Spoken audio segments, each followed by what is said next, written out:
An Australian rugby star nearly died after losing 2.5 liters of blood when he slashed himself while punching a window after catching his fiancée performing a sex act on his teammate, a court has heard.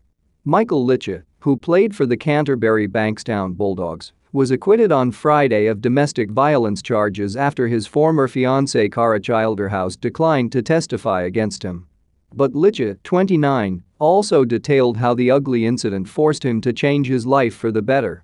After waking up to find Childerhouse in his backyard performing a sexual act on his former Bulldogs teammate Adam Elliott, he flew into a rage, the court was told.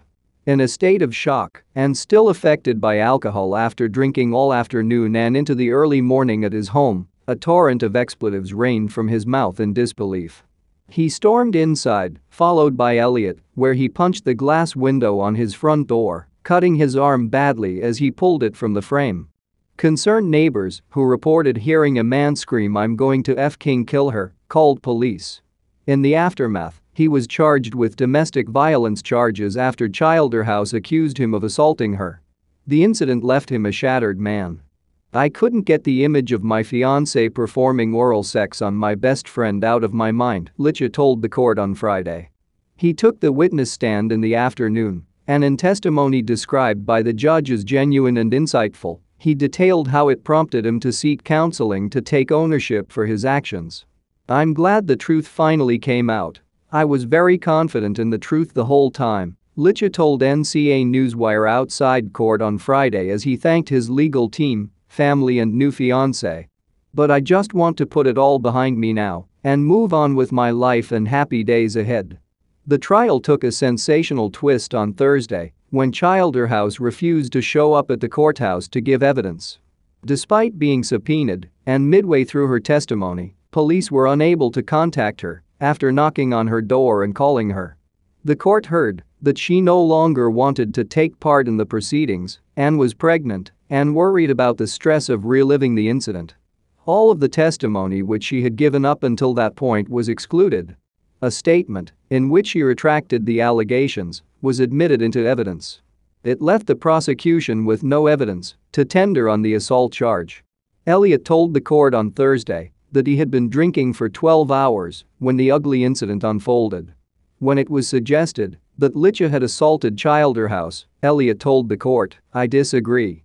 Elliott told the court Leach went inside and he followed in an attempt to apologize. Leach exclaimed, "What the FK are you doing?" and went outside onto his driveway and walked back and forth in a heated state. A witness previously told the court that she heard a man saying loudly, "I'm going to f***ing kill her." Leach's lawyer, James Trevelyan, denied that amounted to a charge of intimidation, adding there was no evidence the words were said in Childerhouse's presence. Clearly it was a situation where there was a lot of emotion and feeling, and it would be remarkable, when walking up and down the street, if he wasn't yelling and screaming and emotional and upset about what had occurred, Trevelyan told the court on Friday. The judge said she could not find beyond a reasonable doubt that he said the words in her presence as she found him not guilty of one count of intimidation. Leach pleaded guilty to the less serious charge of destroying property relating to a broken glass window that he punched during the incident. The judge declined to record a conviction and placed him on a 2-year conditional release order. Images from police body-worn camera footage obtained by NCA Newswire showed the pools of blood in his house after he cut his arm. The court heard that he lost 2.5 liters of blood and his father Joe emotionally told the court he feared his son was going to lose his life. On the police footage, one officer describes the scene as a bloodfest. Leach was taken to the hospital and underwent surgery before being taken into custody and charged. Leach told the court that at the time he felt his life had been ruined by Childerhouse and Elliott, however he said he refused to blame them anymore. Instead, he described his actions in breaking the door as wrong. "It's something I take ownership for. It's embarrassing. I regret it completely," he said. He detailed how he had undergone counseling, was seeing a psychologist and a life coach to get his life back on track. "It's not something that men talk about too much, especially the mental health stuff," Leach told the court. "But it's something I think it's massive."